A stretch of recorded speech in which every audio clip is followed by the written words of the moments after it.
गरुड़ पुराण के अनुसार हर जीव का पुनर्जन्म होता है, परंतु मृत्यु के बाद जीव को कौन सा जन्म मिलेगा ये पूरी तरह उसके कर्मों पर निर्भर करता है। अर्थात जैसा कर्म वैसा जन्म। यह एक अटल सत्य है जिसे कोई भी बदल नहीं सकता। यही कारण है कि हर किसी के मन में एक गहरी जिज्ञासा उठती है, आखिर अगले जन्म में क्या हम फिर से मनुष्य बनेंगे या किसी पशु पक्षी या कीड़े मकोड़ों की योनि में जन्म लेंगे, और यदि मनुष्य जन्म मिला तो क्या हम स्त्री के रूप में जन्म लेंगे या पुरुष के रूप में। इन सब के बीच सबसे बड़ा प्रश्न यही है, आखिर किन पापों के कारण जीव को कैसा जन्म प्राप्त होता है। परंतु एक सवाल मन को बार बार झकझोर देता है, अगर सच में अच्छे और बुरे कर्मों का फल मिलता है तो फिर जो लोग सच्चाई और धर्म के मार्ग पर चलते हैं उनके जीवन में ही बार बार दुख और कठिनाइयां क्यों आती हैं, और जो लोग जीवन भर पाप करते हैं, छल कपट करते हैं, वे अक्सर सुख धन और आराम में क्यों दिखाई देते हैं, उन्हें कष्ट क्यों नहीं होता। क्या सच में जैसा कर्म वैसा फल का नियम काम करता है, या इसके पीछे कोई ऐसा गहरा रहस्य छिपा है। तो मित्रों, आपसे विनम्र निवेदन है कि इस दिव्य यात्रा को अंत तक अवश्य देखिए, क्योंकि जिन गहरे रहस्यों को आप जानने जा रहे हैं उन्हें बीच में छोड़ देना मानो स्वयं को अज्ञान के अंधकार में धकेलने जैसा होगा। आइए शुरुआत करते हैं यह अद्भुत यात्रा। वीडियो में की गई जानकारी बहुत ही ज्यादा रहस्य और चौंकाने वाली है, तो वीडियो के अंत तक बने रहें। आप एक छोटा सा काम कर सकते हैं, वीडियो को लाइक और चैनल को सब्सक्राइब करना बिल्कुल भी ना भूलें। गरुड़ पुराण जो हिंदू धर्म का सबसे बड़ा ग्रंथ है, उसमें एक अत्यंत गढ़ सत्य का वर्णन मिलता है। मनुष्य इस पृथ्वी पर जो भी कर्म करता है उसे उसका फल अवश्य भोगना पड़ता है। प्रत्येक पाप की अपनी अलग सजा होती है जो समय आने पर अवश्य मिलती है। गरुड़ पुराण के अनुसार अच्छे कर्म करने वाला व्यक्ति मृत्यु के बाद स्वर्ग प्राप्त करता है, जबकि बुरे कर्म करने वाले को नरक के कष्ट झेलने पड़ते हैं। कई बार आत्मा अपने कर्मों के अनुसार विभिन्न योनियों में भी जन्म लेती है, कभी पशु, कभी पक्षी, कभी पेड़ पौधे, तो कभी विशेष परिस्थितियों में मनुष्य रूप में ही कष्ट भोगने के लिए। अब प्रश्न उठता है, क्या सच में पुनर्जन्म होता है। इसे एक सरल उदाहरण से समझते हैं। हम अक्सर देखते हैं कि कोई बच्चा जन्म से ही शारीरिक दोष के साथ पैदा होता है, कोई देख नहीं पाता, कोई चल नहीं पाता, तो कोई अन्य गंभीर कमी के साथ जन्म लेता है। कुछ बच्चे जन्म से ही असामान्य परिस्थितियों का सामना करते हैं। शास्त्रों के अनुसार यह पिछले जन्म के कर्मों का परिणाम होता है। गरुड़ पुराण में कहा गया है कि मनुष्य को अपने पूर्व जन्मों के कर्मों के आधार पर ही इस जीवन में सुख दुख मिलते हैं। जो कर्म अधूरे रह जाते हैं वही अगले जीवन में कष्ट बनकर सामने आते हैं। मित्रों, आइए इस मूल प्रश्न को एक दिव्य कथा के माध्यम से समझते हैं। एक ऐसी कथा जिसे स्वयं भगवान श्री कृष्ण ने पक्षीराज गरुड़ को सुनाया था। एक समय आकाश मार्ग से विहार करते हुए गरुड़ देव भगवान श्री कृष्ण के दर्शन के लिए पहुंचे।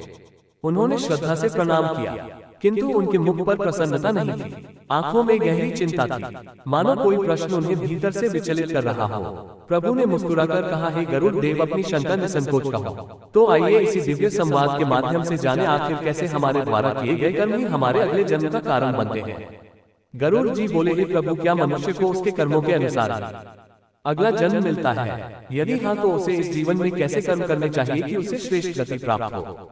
फिर वे बोले, और एक शंका और है। कुछ क्षण रुककर उन्होंने अपनी दूसरी शंका भी प्रकट की, और हे नाथ, एक जिज्ञासा और है। क्या पति के साथ बैठकर भोजन करने वाली स्त्री को पाप लगता है, या ये केवल एक भ्रम है?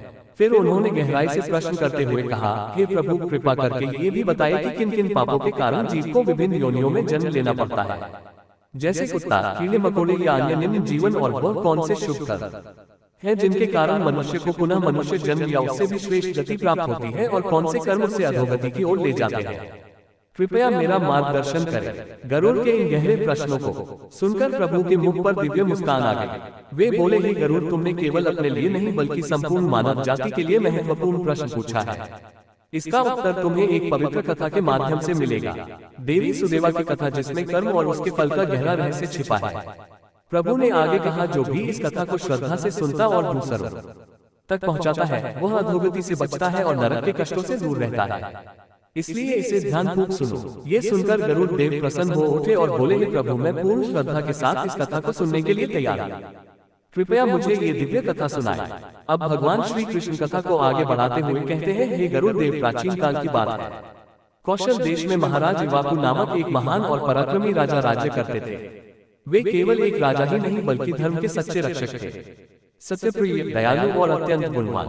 उनका जीवन राज सुख भोगने के लिए नहीं बल्कि प्रजा के कल्याण और धर्म की स्थापना के लिए पूर्णतः समर्पित था।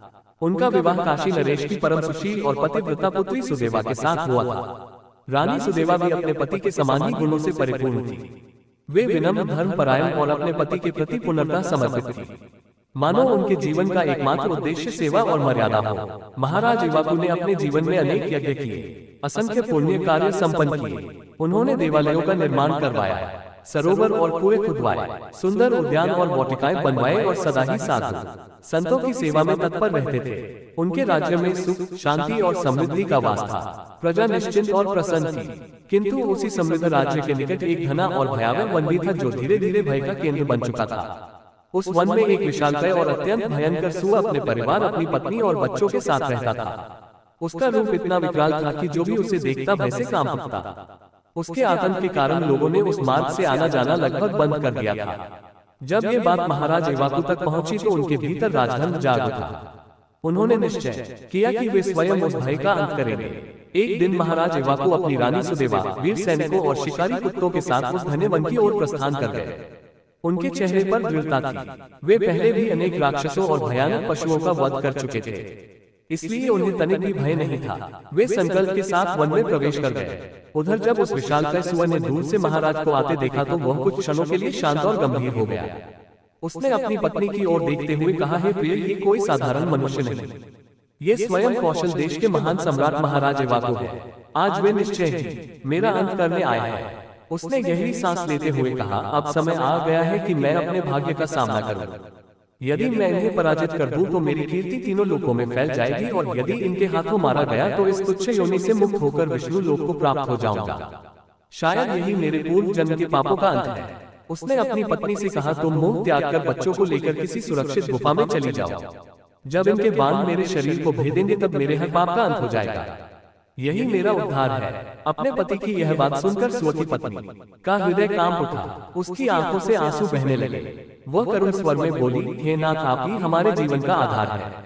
आपके बिना हमारा अस्तित्व ही क्या है? यदि आपको कुछ हो गया तो हम कैसे जीवित रहेंगे? वह रोते हुए बोली, स्त्री चाहे कितने भी आभूषण पहन ले, पर अपने पति के बिना उसका कोई अस्तित्व नहीं होता। आप ही मेरा सम्मान, मेरी पहचान है। उसने विनती की, हे प्राणनाथ, कृपया इस युद्ध में मत जाइए, हम कहीं छिप जाते हैं। जीवन सबसे बड़ा है। लेकिन उस वीर सुअर के मन में अब कोई भय नहीं था। उसने दृढ़ स्वर में कहा, हे प्रिय, तुम वीरों का धर्म नहीं जानती। जो शत्रु के सामने भय से भागता है वह जीवन भर अपमान और मृत्यु के बाद नरक पाता है। वह आगे बोला, और जो वीर युद्ध भूमि में प्राण त्यागता है उसे दिव्य लोक प्राप्त होते हैं। आज स्वयं महाराज हमारे द्वार आए हैं। वे अतिथि के समान हैं, और अतिथि का अपमान करना स्वयं भगवान का अपमान है। सुअर की इन दृढ़ और धर्मपूर्ण बातों को सुनकर उसकी पत्नी स्तब्ध रह गई। आंसू अब भी बह रहे थे, लेकिन भीतर कहीं वह अपने पति के संकल्प की गंभीरता को समझने लगी थी। सुअर की बातें सुनकर उसकी पत्नी की आंखों में आंसू थे, पर अब उसके भीतर भी साहस जाग चुका था। वह बोली, हे प्राणनाथ, यदि आपने युद्ध का निर्णय ले लिया है तो मैं भी आपके साथ रहकर आपके पराक्रम की साक्षी बनूंगी और आपके साथ ही प्राण त्याग दूंगी। ये कहकर उसने अपने छोटे छोटे बच्चों को बुलाया और बोली, पुत्रों, आज इस वन में महान सम्राट युद्ध के लिए आए हैं। तुम्हारे पिता युद्ध करने जा रहे हैं, इसलिए तुम सब अपनी रक्षा के लिए तुरंत यहाँ से चले जाओ। माता की यह बात सुनकर वे बालक दृढ़ स्वर में बोले, हे माता, जो संतान संकट में माता पिता को छोड़कर भाग जाती है वह महापाप की भागी होती है। हम आपको छोड़कर कहीं नहीं जाएंगे। हम भी आपके साथ रहकर अपने भाग्य का सामना करेंगे। अपने बच्चों की यह बात सुनकर पूरे परिवार में एक अद्भुत साहस जाग उठा। सभी एकजुट होकर युद्ध भूमि की ओर बढ़े। उधर महाराज इवाकू अपनी सेना के साथ वहां पहुंच चुके थे। आदेश मिलते ही सैनिकों ने आक्रमण कर दिया और देखते ही देखते भयंकर युद्ध छिड़ गया। चारों ओर गर्जना, प्रहार और चीखों की गूंज फैल गई। सुअर अपने तीखे दांतों से सैनिकों पर टूट पड़े और सैनिक तलवारों भालों से वार करने लगे। युद्ध इतना भयानक था कि पल पल में कोई न कोई गिर रहा था। धीरे धीरे सुअर के अधिकांश बच्चे मारे गए। सुअर का पराक्रम इतना भयंकर था कि बड़े बड़े योद्धा भी उसके सामने टिक नहीं पा रहे थे। ये देखकर महाराज इवाकू के भीतर क्रोध भड़क उठा। उन्होंने अपना धनुष उठाया और तीव्र वेग से एक बाण छोड़ा जो सीधा उस सुअर के शरीर में जा धंसा। एक करुण गर्जना के साथ वह विशालकाय सुअर भूमि पर गिर पड़ा और अंततः महाराज ने उसका वध कर दिया। भगवान श्री कृष्ण आगे कहते हैं, हे गरुड़ देव, जैसे ही वह विशालकाय सुअर भूमि पर गिरकर प्राण त्यागता है उसी क्षण उसकी आत्मा अपने पापों से मुक्त होकर विष्णु लोक को प्रस्थान कर जाती है। ये दृश्य देखकर सभी आश्चर्य में पड़ जाते हैं। उधर सैनिक उस सुअर की पत्नी को मारने के लिए आगे बढ़ते हैं। अपने शेष बच्चों को बचाने के लिए वह सुअरनी उनके सामने ढाल बनकर खड़ी हो जाती है। वह करुण स्वर में कहती है, पुत्रों तुम सब यहाँ से भाग जाओ और अपने प्राणों की रक्षा करो। पर उसका बड़ा पुत्र आगे बढ़कर कहता है, हे माता, हम आपको छोड़कर कैसे भाग सकते हैं, हम भी युद्ध करेंगे। ये सुनकर माता का हृदय भर आता है, पर तभी सैनिकों का आक्रमण शुरू हो जाता है। वह बालक वीरता से लड़ता है, कई सैनिकों को पराजित करता है, लेकिन अंततः महाराज इवाकू के प्रहार से वह भी वीरगति को प्राप्त हो जाता है। अपने पुत्र की मृत्यु देखकर सुवर्णी के भीतर क्रोध की ज्वाला भड़क उठती है। वह विकराल रूप धारण कर सैनिकों पर टूट पड़ती है और कई योद्धाओं को मृत्यु के घाट उतार देती है। ये देखकर महारानी सुदेवा चिंतित होकर कहती है, हे स्वामी, आप स्वयं इसका वध क्यों नहीं करते? महाराज शांत स्वर में कहते हैं, यह एक स्त्री है और स्त्री का वध करना महापाप है, मैं ऐसा नहीं करूंगा। तभी सेना का एक बलवान योद्धा आगे बढ़ता है, अपने भाले से सुवर्णी पर प्रहार करता है। वह भूमि पर गिरकर मूर्छित हो जाती है। ये दृश्य देखकर महारानी सुदेवा के हृदय में करुणा जाग उठती है।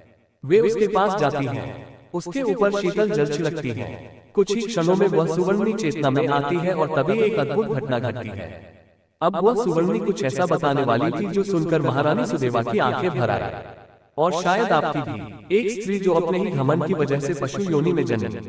यह कोई कल्पना नहीं, ये गरुड़ पुराण का वह सत्य है जिसे जानना हर स्त्री और पुरुष के लिए जरूरी है। वह मनुष्य की वाणी में बोल उठती है, हे देवी, आपने मुझ पर दया की, आपका कल्याण हो। ये सुनकर रानी सुदेवा आश्चर्यचकित रह जाती है।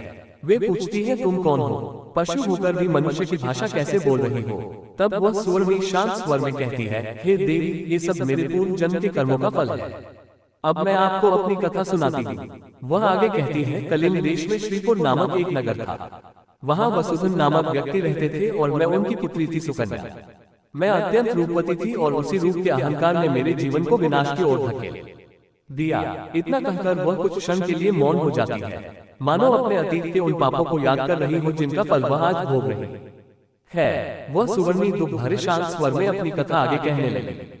हे महारानी, मेरे पिता ने निश्चय किया कि वे मेरा विवाह उसी पुरुष से करेंगे जो विवाह के बाद उनके घर में ही रहे, क्योंकि वे मुझे अपने से दूर नहीं करना चाहते थे। कुछ समय बाद शिव शर्मा नाम के एक विद्वान और तेजस्वी ब्राह्मण हमारे घर आए। उनके गुणों से प्रसन्न होकर मेरे पिता ने मेरा विवाह उनसे कर दिया और वे हमारे ही घर में रहने लगे। परंतु हे देवी, मैं अपने माता पिता के अत्यधिक लाड प्यार में इतनी बिगड़ चुकी थी कि मैंने अपना विवेक ही खो दिया। मैंने कभी अपने पति का सम्मान नहीं किया, ना उनकी सेवा की, ना उन्हें उचित स्थान दिया। मैं उनका तिरस्कार करती, उन्हें नाम लेकर पुकारती, उनसे पहले भोजन कर लेती और कई बार उनसे ही अपने कार्य करवाती थी। इतना ही नहीं, मैंने कभी अपने दाम्पत्य धर्म का पालन भी नहीं किया। मेरे पति अत्यंत सहनशील थे, वे सब कुछ सहते रहे, लेकिन एक दिन अत्यंत दुखी होकर वे मुझे छोड़कर चले गए। उनके जाने के बाद मेरे पिता को अपनी भूल का एहसास हुआ। उन्होंने मुझे कठोर शब्दों में डांटते हुए घर से निकाल दिया। अपमानित होकर जब मैं बाहर निकली तो समाज ने भी मुझे पापिनी और दुराचारिणी कहकर तिरस्कृत किया। अंततः मैं अपने पति को ढूंढते ढूंढते वन में पहुंच गई। वहां एक दिन मैं भिक्षा मांगते हुए एक कुटिया के सामने पहुंची। उस कुटिया में मंगला नाम की स्त्री अपने पति के साथ रहती थी। जब उसने मुझे देखा तो दया करके मुझे भीतर बुलाया और तब मुझे पता चला कि वह उसका पति कोई और नहीं बल्कि मेरे ही पति शिव शर्मा थे। मेरे पति ने मुझे पहचान लिया परंतु क्रोध नहीं किया। उन्होंने अपनी पत्नी से कहा, यह मेरी पहली पत्नी सुकन्या है, इसका आदर करो। मंगला ने भी मुझे स्नेह और सम्मान दिया। उसके व्यवहार को देखकर मेरा हृदय पश्चाताप से भर उठा। मैं सोचने लगी, एक ओर वह है जो अपने पति की सेवा करती है और दूसरी ओर मैं हूँ जिसने अपने ही पति का अपमान किया। इसी पश्चाताप और ग्लानि में मेरा हृदय टूट गया और उसी क्षण मेरे प्राण निकल गए। मृत्यु के बाद यमराज के दूत मुझे बांधकर यमलोक ले गए। वहां मेरे पापों का लेखा जोखा हुआ और यमराज ने कठोर स्वर में कहा, इस स्त्री ने अपने पति का अपमान किया, अपने धर्म का पालन नहीं किया, इसे कठोर दंड दिया जाए। इसके बाद मुझे भयानक नरक यातनाएं दी गई। अग्नि में जलना तपते लोहे को सहना हर क्षण असहनीय पीड़ा से भरा था। वर्षों तक मैंने अपने कर्मों का फल भोगा और अंततः जब मेरे पाप कुछ कम हुए तब मुझे पुनः जन्म मिला। पर इस बार सुअर की योनि में ये कहते कहते उस सुवर्णी की आंखों से आंसू बहने लगे और उसके हर शब्द में गहरा पश्चाताप झलक रहा था। वह सुवर्णी हाथ जोड़कर करुण स्वर में बोली, ही महारानी, मैंने अपने पूर्व जन्म के सभी पापों का फल भोग लिया है। अब आप मुझ पर कृपा करें, आपके पास अपार पुण्य है। यदि आप उसका थोड़ा सा अंश मुझे दे दे तो मुझे इस योनि से मुक्ति मिल सकती है। उसकी यह विनती सुनकर महारानी सुदेवा का हृदय दया से भर उठा। वे महाराज इवाकू के पास जाकर बोली, ही स्वामी, यह अत्यंत दुखी है और अपने पापों का दंड भोग चुकी है। अब यह मुझसे उद्धार की प्रार्थना कर रही है। मुझे क्या करना चाहिए? महाराज शांत स्वर में बोले, हे प्रिय, इसके पापों का प्रायश्चित हो चुका है, अब तुम्हें अपने पुण्य से इसका उद्धार करना चाहिए, यही सच्चा धर्म है। महाराज की आज्ञा पाकर रानी सुदेवा उस सुवर्णी के पास आए और करुणा से बोली, मैं अपने 1 वर्ष के संचित पुण्य का फल तुम्हें अर्पित करती हूँ, तुम्हें मुक्ति प्राप्त हो। जैसे ही यह वचन उनके मुख से निकला, उसी क्षण एक अद्भुत चमत्कार हुआ। सुवर्णी का प्राण उसके शरीर से निकल गया और उसी क्षण उसके भीतर से एक दिव्य तेजस्वी स्त्री प्रकट हुई। उसका रूप प्रकाशमय था, मानो वर्षों के कष्टों के बाद उसे सच्ची शांति मिल गई हो। उसने कृतज्ञता से महाराज और महारानी को प्रणाम किया और देखते ही देखते वह आकाश की ओर उड़ती हुई विष्णु लोक की दिशा में विलीन हो गई। तब भगवान श्री कृष्ण बोले, हे गरुड़ देव, अब तुम समझ गए होंगे, मनुष्य जैसा करता है वैसा ही फल उसे अवश्य भोगना पड़ता है, कोई भी अपने कर्मों से बच नहीं सकता। गरुड़ देव ने श्रद्धा से सिर झुकाकर कहा, हे प्रभु, कथा से बहुत कुछ समझ आया, पर अभी भी मेरे मन में एक शंका शेष है, मनुष्य किन पापों के कारण किस प्रकार का जन्म पाता है? तब भगवान श्री कृष्ण गंभीर किंतु मधुर स्वर में बोले, हे गरुड़, ये संसार कर्मों का ही प्रतिबिंब है, यहाँ किया गया कोई भी कर्म व्यर्थ नहीं जाता, हर कर्म चाहे सूक्ष्म हो या स्थूल अपना फल अवश्य देता है। शास्त्रों में ये भी बताया गया है कि जब जीव माता के गर्भ में होता है तब उसे अपने पिछले जन्मों की बातें स्मरण रहती हैं। वह अपने पापों को याद कर पश्चाताप करता है और ईश्वर से प्रार्थना करता है कि इस बार वह अच्छे कर्म करेगा और धर्म के मार्ग पर चलेगा। लेकिन जैसे ही वह जन्म लेता है, उसकी वह स्मृति समाप्त हो जाती है और वह फिर से मोह माया में उलझकर संसार के भोग विलास में खो जाता है। माया के प्रभाव में मनुष्य भोग विलास, लोभ और अहंकार में फंसकर अपना वास्तविक उद्देश्य भूल जाता है। अज्ञानवश वह बार बार वही गलतियां दोहराता है और अंततः उसके कर्म ही उसके अगले जन्म का निर्धारण करते हैं। हे गरुड़ देव, अब मैं तुम्हें विस्तार से बताता हूँ कि किन किन कर्मों के कारण जीव को कौन सा जन्म प्राप्त होता है। हे गरुड़ देव, अब इसे ध्यानपूर्वक सुनो। प्रभु आगे बोले, जो संतान अपने माता पिता का अनादर करती है, उन्हें कष्ट देती है, वह अगले जन्म में कछुए की जन्म प्राप्त करती है, जहाँ उसे लंबा, धीमा और बोझिल जीवन जीना पड़ता है, मानो अपने ही कर्मों का भार ढो रही हो। जो व्यक्ति अपने सच्चे मित्र का विश्वास तोड़ता है, उसका अपमान करता है, वह गधे के रूप में जन्म लेता है, जहाँ अपमान, श्रम और उपेक्षा ही उसका भाग्य बन जाते हैं। जो लोग कटु वचन बोलते हैं, दूसरों की निंदा करते हैं और अपने शब्दों से हृदय को चोट पहुंचाते हैं, वे कीड़े मकोड़ों की योनियों में गिरते हैं, जहाँ ना सम्मान होता है ना स्वतंत्रता, केवल तुच्छता और संघर्ष होता है। वे बोले, जो मनुष्य छल कपट से धन अर्जित करता है, दूसरों का अधिकार छीनता है या उधार लेकर लौटाता नहीं, वह निम्न योनियों में जन्म लेता है और अभाव, अपमान तथा निर्भरता का जीवन भोगता है। जो धर्म का उपहास करता है, ईश्वर में श्रद्धा नहीं रखता और शास्त्रों का अपमान करता है, वह कुत्ते का जन्म लेता है, जहाँ उसे दूसरों के टुकड़ों पर जीवन बिताना पड़ता है और उसका अहंकार धीरे धीरे टूटता है। भगवान ने आगे कहा, चोरी करने वाला तोते के रूप में जन्म लेता है। जो व्यक्ति पराई स्त्री के साथ संबंध बनाता है, वह पहले नरक की कठोर यातनाएं सहता है और फिर अनेक योनियों, भेड़ या कुत्ता, गिद्ध में भटकता हुआ अंततः कठिनाई से पुनः मनुष्य जन्म प्राप्त करता है। इसी प्रकार जो स्त्री अपने पति का अनादर करती है, अपने धर्म से विमुख हो जाती है, उसे भी अनेक नीच योनियों में जन्म लेकर अपने कर्मों का दंड भोगना पड़ता है। प्रभु की वाणी और गंभीर हो गई। जो व्यक्ति दूसरों को धोखा देता है, अपनी चतुराई से लोगों को ठगता है, वह पहले नरक में पीड़ा सहता है और फिर उल्लू के रूप में जन्म लेता है, जहाँ अंधकार और एकांत ही उसका जीवन बन जाता है। माना जाता है कि हमारे कंठ में माँ सरस्वती का वास होता है, इसलिए जो लोग गाली गलौज करते हैं, कटु वचन बोलते हैं और दूसरों का अपमान करते हैं, उन्हें अगले जन्म में बकरे की योनि प्राप्त होती है। जो अपने बड़े भाई या गुरुजनों का अपमान करता है, वह पक्षी योनि में जन्म लेकर भटकता रहता है और वर्षों बाद ही उसे फिर से मनुष्य जीवन मिलता है। फिर प्रभु बोले, जो मनुष्य बिना आवश्यकता के हिंसा करता है, केवल स्वाद के लिए मांस का सेवन करता है और निर्दोष जीवों की पीड़ा को नहीं समझता, उसे अगले जन्मों में उसी प्रकार के कष्ट सहने पड़ते हैं। कभी वह स्वयं पशु बनकर वध का भय झेलता है, तो कभी रोग और पीड़ा से ग्रसित शरीर प्राप्त करता है, क्योंकि जो पीड़ा वह दूसरों को देता है, वही किसी न किसी रूप में उसके पास लौटकर अवश्य आती है। अंत में भगवान ने अत्यंत गूढ़ सत्य बताया, हे गरुड़, मनुष्य जन्म अत्यंत दुर्लभ है, ये सहज नहीं मिलता। असंख्य योनियों में भटकने, अनेक जन्मों के पुण्य संचय करने और जब जीव का हृदय कुछ हद तक शुद्ध हो जाता है, तब उसे मनुष्य शरीर प्राप्त होता है।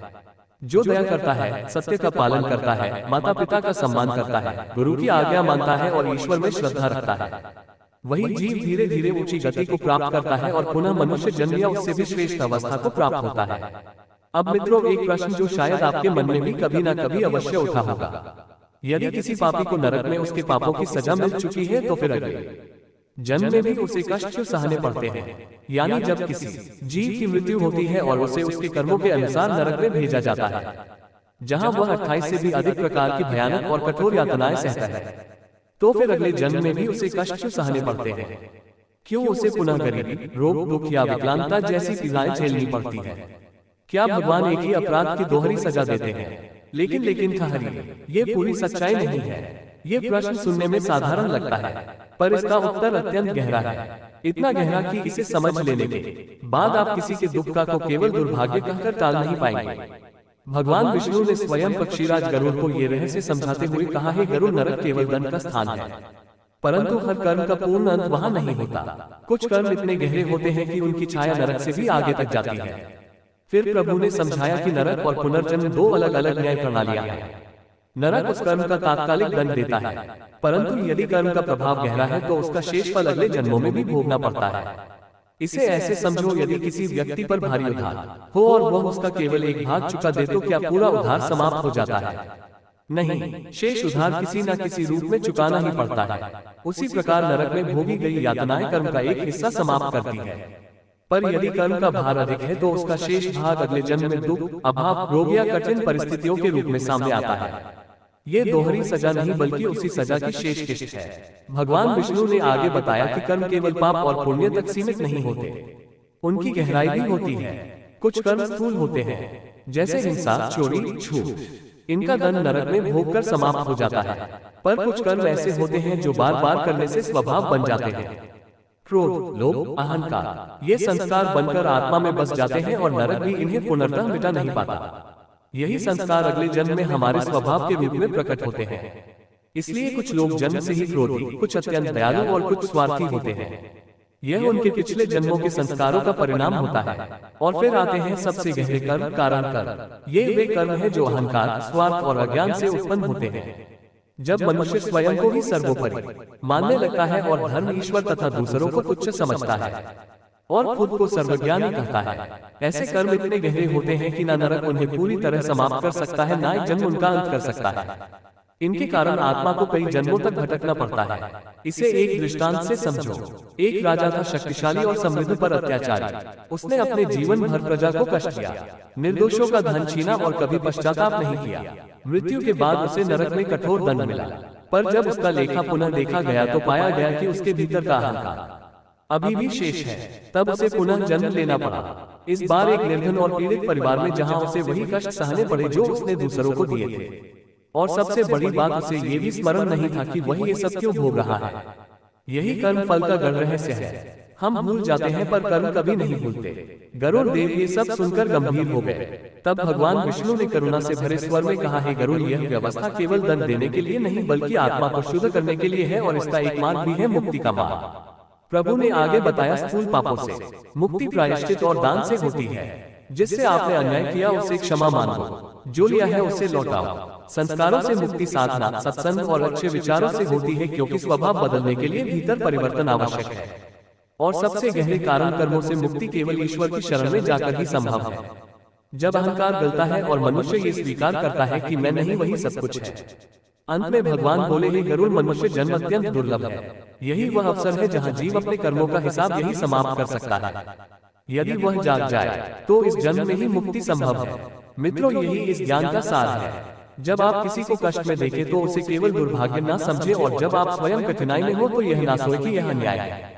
ये समझे कि शायद कोई पुराना हिसाब चुकता हो रहा है, और यदि हम आज से अपने कर्मों को सुधार लें तो यह चक्र यही समाप्त हो सकता है। अब वीडियो के सबसे महत्वपूर्ण और गहन भाग में प्रवेश करने जा रहे हैं, इसलिए मित्रों यहाँ से ध्यान से सुनिए। अभी तक हम यही सुनते आए हैं कि जैसा कर्म करो वैसा फल मिलता है, परंतु क्या आपने कभी गौर किया है कि यह नियम हर किसी पर एक जैसा लागू होता हुआ नहीं दिखता? क्योंकि वास्तविकता कुछ और ही कहानी कहती है। हम देखते हैं कि जो लोग पाप करते हैं, दूसरों को कष्ट देते हैं, छल कपट करते हैं, वे अक्सर सुख, संपत्ति और ऐशो आराम से भरा जीवन जीते नजर आते हैं। उन्हें देखकर लगता है जैसे उनके जीवन में किसी भी प्रकार का दुख है ही नहीं। और दूसरी ओर जो व्यक्ति सत्य के मार्ग पर चलता है, ईमानदारी से जीवन जीता है, किसी का बुरा नहीं चाहता, उसी के जीवन में संघर्ष, दुख और परेशानियां बार बार क्यों आती हैं?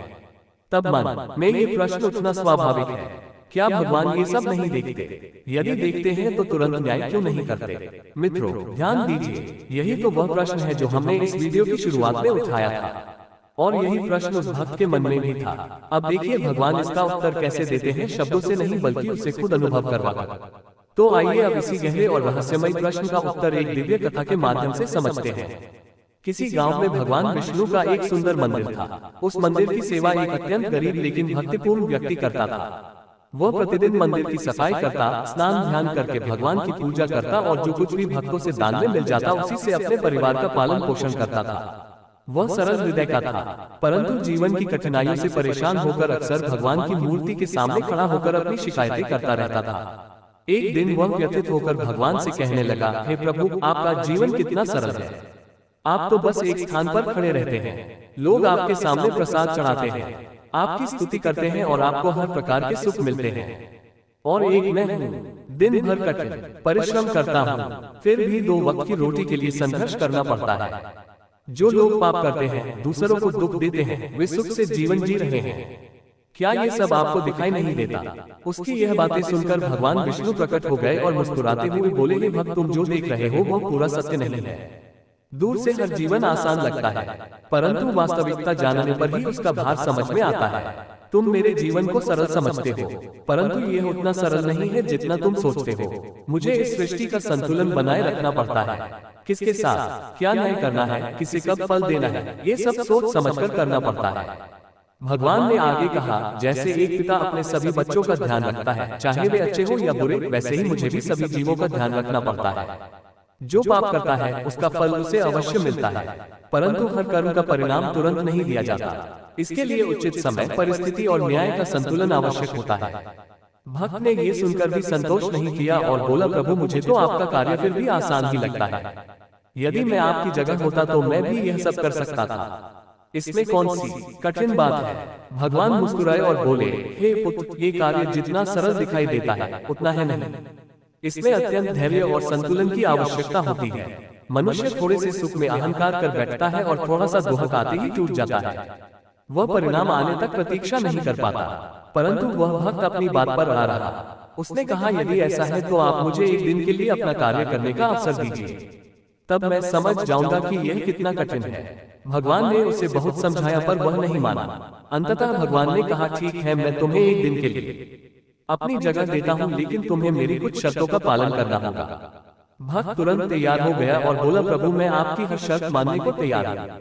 तब भगवान ने कहा, सुनो, मंदिर में रोज अनेक लोग आएंगे जिनमें अच्छे भी होंगे और बुरे भी, क्योंकि भगवान पर सबका अधिकार होता है। जैसे एक पिता अपने अच्छे बुरे सभी बच्चों को स्वीकार करता है, वैसे ही मुझे भी सभी को स्वीकार करना पड़ता है। परंतु ध्यान रखना, तुम किसी के कर्म का फल तुरंत नहीं दोगे, केवल देखोगे और धैर्य रखोगे। यहीं से उस भक्त की परीक्षा आरंभ होने वाली थी। भगवान ने उस भक्त से कहा, हे पुत्र, जब तुम मेरी जगह खड़े रहोगे तो तुम्हारे सामने अच्छे बुरे सभी प्रकार के लोग आएंगे। कोई तुम्हारी स्तुति करेगा तो कोई शिकायत भी करेगा। तुम्हें केवल धैर्य के साथ सब देखना है, सुनना है, परंतु अपनी ओर से कुछ भी नहीं कहना है। भक्त ने तुरंत कहा, प्रभु, मुझे आपकी सभी शर्तें स्वीकार हैं। अगले ही क्षण भगवान ने उसे एक दिन के लिए अपनी जगह स्थापित कर दिया और स्वयं सेवक बनकर मंदिर की सेवा करने लगे। अब वह भक्त भगवान की मूर्ति के रूप में खड़ा सब कुछ देखने लगा। कुछ ही समय में एक धनी व्यापारी मंदिर में आया। उसने हाथ जोड़कर प्रार्थना की, हे प्रभु, मैंने करोड़ों की लागत से एक बड़ी फैक्ट्री बनाई है, कृपा करके उसे सफल बना देना। इतना कहकर वह जल्दबाजी में चला गया, परंतु उसका पैसों से भरा बटुआ वहीं गिर गया। थोड़ी देर बाद एक अत्यंत गरीब व्यक्ति वहां आया। उसकी आंखों में चिंता थी। वह बोला, हे भगवान, मैं बहुत गरीब हूँ, घर में माँ बीमार है, इलाज के पैसे नहीं है। आज मेरी जेब में सिर्फ 10 रुपए हैं, इससे ना घर चलेगा ना दवा आएगी, कृपा करो प्रभु। इतना कहकर वह जाने लगा। तभी उसकी नजर उस बटुए पर पड़ी। उसने उसे उठाया, उसमें भरे पैसे देखे और भावुक होकर बोला, हे भगवान, आपने मेरी पुकार सुन ली। और वह धन्यवाद देकर चला गया। मूर्ति में खड़ा भक्त यह सब देख रहा था। उसके मन में आया कि वह उस गरीब को रोके, पर उसे भगवान की शर्त याद थी। उसे चुप रहना था। इसी बीच एक सैनिक मंदिर में आया। वह युद्ध पर जाने वाला था। उसने प्रार्थना की, हे प्रभु, मेरी रक्षा करना, मैं सकुशल लौट आऊं। वह अभी प्रार्थना कर ही रहा था कि वही व्यापारी पुलिस लेकर वहां पहुंचा और अपना बटुआ चोरी होने की शिकायत करने लगा। संदेह के आधार पर पुलिस ने उस सैनिक को पकड़ लिया। यह देखकर भक्त के भीतर उथल पुथल मच गई। वह जानता था कि सैनिक निर्दोष है, पर उसे चुप रहने का आदेश था। कुछ क्षण उसने स्वयं को रोका, पर अंततः वह सह ना सका और बोल पड़ा, इसने चोरी नहीं की। बटुआ तो एक गरीब आदमी ले गया है। भगवान की मूर्ति से यह वाणी सुनकर सब चकित रह गए। पुलिस ने सैनिक को छोड़ दिया और उस गरीब को पकड़ लिया। बटुआ उससे छीन लिया गया। दिन समाप्त होने पर भगवान वापस आए। भक्त ने गर्व से सारी घटना सुनाई और कहा, प्रभु आज मैंने एक निर्दोष को बचाकर न्याय किया। भगवान मुस्कुराए, पर उनकी वाणी गंभीर थी। वे बोले, हे पुत्र, तुमने न्याय नहीं अन्याय किया है। जिस गरीब से तुमने बटुआ छिनवाया, उसी धन से उसकी बीमार माँ का इलाज होना था। उसका परिवार बच सकता था, और वह व्यापारी उसने ये धन अधर्म से कमाया था। यदि उसका थोड़ा धन किसी गरीब के काम आ जाता तो उसके पाप कुछ कम हो जाते। और जिस सैनिक को तुमने बचाया वह युद्ध में जाने वाला था, और उसकी बस एक छोटी सी गलती हजारों निर्दोष लोगों की जान जाएगी। तुम्हारे हस्तक्षेप ने एक बड़े विनाश को जन्म दिया है। ये सुनकर भक्त स्तब्ध रह गया। उसका गर्वचूर हो गया। वह बोला, प्रभु मैं तो केवल वही देख पाया जो मेरी आंखों के सामने था, पर उसके पीछे छिपा सत्य नहीं देख सका। भगवान बोले, यही अंतर है तुम्हारे और मेरे बीच। मैं केवल वर्तमान नहीं देखता, बल्कि हर कर्म का भूत, वर्तमान और भविष्य देखता हूँ। इसीलिए मेरा निर्णय देर से सही, पूर्ण, न्यायपूर्ण होता है। भक्त ने सिर झुकाकर कहा, प्रभु अब मैं समझ गया हूँ। दुनिया को चलाना केवल आपके ही बस की बात है। हम अधूरी समझ के कारण ही आपको दोष देते हैं। मित्रों, इस कथा का सार यही है, जब जीवन में कुछ हमारी इच्छा के विरुद्ध होता है तो तुरंत निष्कर्ष नहीं निकालना चाहिए।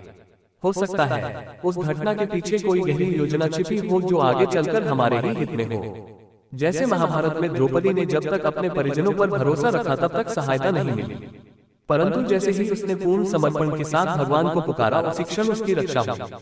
इसलिए समझदारी इसी में है कि हम धैर्य रखें, अपने कर्मों को सुधारें और विश्वास रखें। भगवान जो करते हैं वह अंततः हमारे कल्याण के लिए ही करते हैं। मित्रों, अब तक हमने जाना कि हमारे कर्म ही हमारे भविष्य और अगले जन्म का निर्धारण करते हैं। पर क्या आपने कभी सोचा है, क्या कोई ऐसा उपाय भी है जिससे हमारे किए हुए पाप नष्ट हो सके? क्या इंसान अपने पुराने कर्मों का भार हल्का कर सकता है? क्या कोई ऐसा मार्ग है जिससे हम इस कर्मों के बंधन से मुक्त हो सके? सबसे पहला मार्ग है प्रायश्चित। जब मनुष्य सच्चे मन से अपनी गलती स्वीकार करता है और जिनसे उसने कष्ट दिया है उनसे क्षमा मांगता है, तभी उसके भीतर परिवर्तन शुरू होता है और कर्मों का बोझ हल्का होने लगता है। दूसरा मार्ग है दान और सेवा। जो कुछ हमारे पास है वह केवल हमारा नहीं बल्कि ईश्वर की देन है। जब हम उसमें से थोड़ा सा भी दूसरों के लिए समर्पित करते हैं तो वह केवल बाहर नहीं जाता बल्कि हमारे कर्मों के खजाने में संचित हो जाता है। दान केवल धन का नहीं होता, कभी किसी के लिए समय देना, किसी दुखी के चेहरे पर मुस्कान लाना या किसी असहाय के प्रति करुणा दिखाना, ये सब भी उतने ही महान दान है। सेवा से न केवल दूसरों का जीवन संभलता है बल्कि हमारी आत्मा भी निर्मल और प्रकाशमय बनती है। तीसरा मार्ग है तपस्या। लेकिन तपस्या का अर्थ केवल जंगलों में जाकर ध्यान करना नहीं है। सच्ची तपस्या तो अपने स्वभाव को बदलना है। जो व्यक्ति कटु वचन बोलता था वह मधुरता सीख ले, यही तप है। जो क्रोध में आकर दूसरों को आहत करता था वह क्षमा को अपना ले, यही तपस्या है। अपनी इंद्रियों पर संयम रखना, अपने व्यवहार को सुधारना, यही वह अग्नि है जिसमें हमारे दोष जलकर समाप्त हो जाते हैं। चौथा मार्ग है नाम जप, जो अत्यंत गूढ़ मार्ग है। सबसे सरल होते हुए भी सबसे शक्तिशाली साधन माना गया है। जब मनुष्य हर परिस्थिति में भगवान का स्मरण करता है तो धीरे धीरे उसका मन शुद्ध होने लगता है। शास्त्रों में कहा गया है कि मृत्यु के अंतिम क्षण में भी यदि किसी के मुख से ईश्वर का नाम निकल जाए तो उसके लिए मुक्ति का द्वार खुल जाता है। नाम जप वह डोर है जो हमें संसार की उलझनों से निकालकर परम शांति से जोड़ देती है। तो श्रोता, आपने देखा वीडियो की शुरुआत में जो प्रश्न हमने उठाया था कि आखिर अच्छे लोगों को ही दुख क्यों सहना पड़ता है और पाप करने वाले लोग सुखी क्यों दिखाई देते हैं, उसका उत्तर अब इन तीनों कथाओं के माध्यम से हमारे सामने पूर्ण रूप में प्रकट हो जाता है। मित्रों, ये जो विषय हमने आज आपके सामने रखा है, कर्म, फल और पुनर्जन्म का रहस्य, ये केवल एक कथा नहीं बल्कि जीवन को समझने की कुंजी है। यदि आप इस कथा का अगला भाग पार्ट 2 देखना चाहते हैं तो कमेंट में जरूर लिखें पार्ट 2, क्योंकि यह कथा अभी अधूरी है। आगे इसमें और भी गहरे रहस्य छिपे हैं। वीडियो को लाइक करना, चैनल को सब्सक्राइब करना बिल्कुल भी ना भूलें ताकि जिसे पार्ट 2 डाले आप तक पहुंच जाएगा। इस चैनल पर आपको ऐसे ही दिव्य ज्ञान, पुराणों, शास्त्रों और जीवन के रहस्यों से जुड़ी कथाएं मिलती रहेंगी। आप चाहे तो चैनल पर जाकर अन्य वीडियो भी जरूर देखें। इस दिव्य कथा को हर घर तक पहुंचाएं ताकि कोई भी इस ज्ञान से वंचित न रह जाए। तो दोस्तों, कमेंट करके जरूर बताएं क्या आप इस दिव्य कथा का अगला भाग देखना चाहते हैं। जय श्री कृष्ण।